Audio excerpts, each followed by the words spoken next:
So when it comes to the sales cycle in your business, we've talked about the different parts of the sales cycle that you want to make sure you follow in order to be able to predict your success and make sure you have more success. So I want to start with just the greeting, and let's talk about some of the mistakes, most common mistakes made in the greeting. I've got my notes here that I want to share with you guys. So some of the most common mistakes made in the greeting. Number one is not greeting the customer with enthusiasm. Look, you should be excited when they walk into your business. You should be excited that they came to you. So let's say you're a restaurant. When somebody walks in, they should be blasted with positive energy as soon as they walk in, not just a welcome, low energy, low enthusiasm. Like, show the customer that you're excited that they chose to spend their time and their money with you. Okay, so make sure you're excited about that. Next one is not introducing yourself. That's another common mistake, is not introducing yourself to the customer. Now, you don't have to give them your first and your last name, your entire backstory and your family history and all of that, but they at least need to know your name and maybe even your role. Hey, my name is Cameron Smith. I'm one of the leadership coaches here. Nice to meet you. Right? Or whatever your script is during your greeting, at least make sure that they know your name. Honestly, you should have your name somewhere on you as part of like your uniform, like a name tag or something like that. So that way it's easier. Because even if you tell me your name, I'm probably going to forget it anyway. Right. So do you have an opportunity where you can have a name tag or your name on you? So that way it makes it easier, but you're still going to give them your name. And then on top of that, another mistake is not getting their name. Okay. What is their name? And then you want to get their name and you want to use it often. Everybody's favorite word to hear is their own name. So use it over and over again during the conversation to let them know that you care about who they are. You know about who they are. They're not just another number statistic walking into your store. They're a real person. Okay. There's a name attached to that. There's a life attached to that. And make sure you value that and you care about it. Another common mistake is qualifying their ability to buy, pre-qualifying their ability to buy. So yes, there's the fact-finding stage, the qualifying stage. We're going to make sure we get them on the right product, but don't pre-qualify the customer just based off appearance or looks or anything. There have been many times where I've been right when I've pre-qualified somebody coming in, but there have been a lot of times where I've been wrong. I see what they're wearing. I see the car they drive up in. I automatically assume that they're going to be able to afford a certain product or they're going to be able to pay a certain way, and I'm completely wrong. They will walk in looking all flashy. I think they can buy a high ticket price item and they can't even afford to make it on payments. And then the reverse.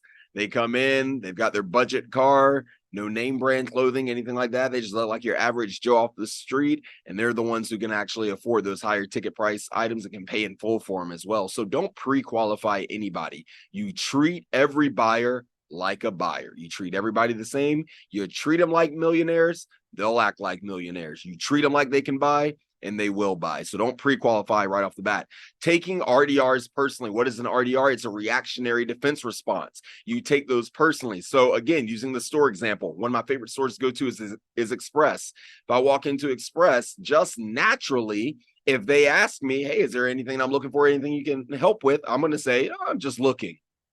And then you just brush it off and you like walk away. Now, you're not going to be pushy in that moment, but there is a way for you to still be able to enter into that conversation, and don't take it personally when somebody does kind of give you that brush off. Okay, that's just a natural response. You walk into a store, they ask you if you're looking for something, or ask if you can help. Natural response is to say, oh, I'm not interested, or hey, I'm just looking.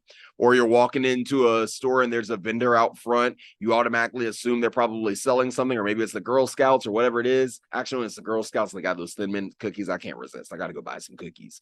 But you just have those vendors out front of a store. Your natural reaction is to try to avoid them. And then when they do try to make contact with you, you try to avoid them, or you tell them, no, thank you. It's a natural response. Don't take that personally. That's everybody's natural response. Another common mistake is telling the customer to wait, right? Let's say they're calling your business. Hey, let me put you on hold, and you put them on hold for like 5 minutes. No, don't do that. Okay. When you pick up the phone, if you're going to pick up the phone, make sure you actually talk to the person. Still greet them. Hey, thank you for calling XYZ Business. My name is Cameron, and yours, and you get their name. And now once you've got their name, what can I get you information on? Oh, I'd like information on da-da-da-da-da-da. Great. I would love to get you all the information you need. If you can give me about 5 seconds, I'm gonna put you on hold for a brief second. I'll be right back. And you hold true to it. Only leave them on the hold for 5, 10, 15 seconds. I wouldn't even leave anybody on hold for longer than 15 seconds without at least checking back in. Because then they start getting anxious. They called you because they have a problem that needs to be solved. If I have a problem that needs to be solved, I want it solved immediately.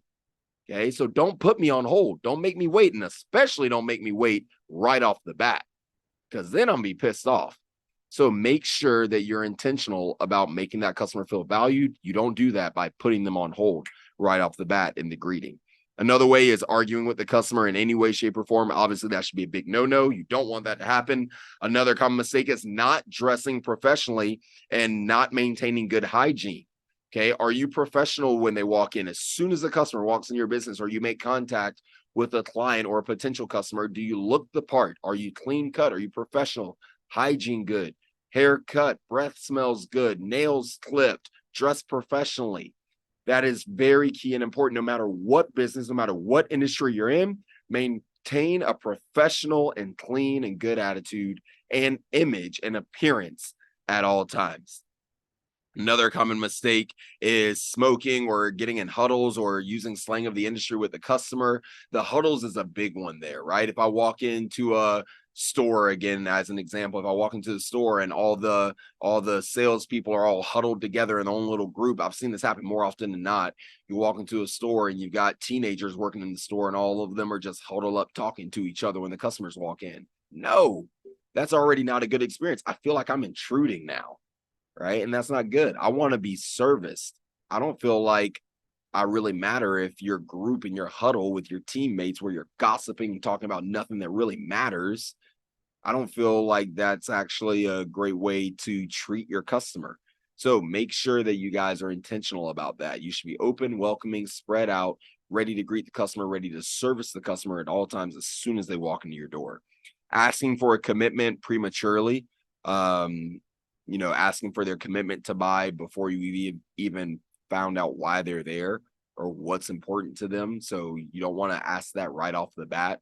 You want to go through your fact finding section, make sure you actually have them on the right product. And look, if you do your job well enough, if you do a great job demonstrating the product and finding what they find value in, you don't have to ask for a commitment off the bat because they're going to do it. They know they're going to move forward with you if you do your job right. And then spending too much time in the greeting. The greeting shouldn't go beyond 6 seconds. Okay. The greeting is very quick. It's simple. It's easy. It's to the point. You're not trying to establish common ground with asking how the weather is today, or did they watch the game last night, or this or that. Your greeting should be simple and to the point. Hey, welcome to XYZ Business. My name is Cameron Smith, and yours? Boom. And you do it with a smile on your face, positive attitude. You're happy, you're welcoming, you're enthusiastic when you do that. And then you get them information on what they need information on. Hopefully those help you, right, to avoid those mistakes in the greeting of your sales cycle. Use them, implement them, and make sure that you're not making these same mistakes and your team's not making the same mistakes in your business.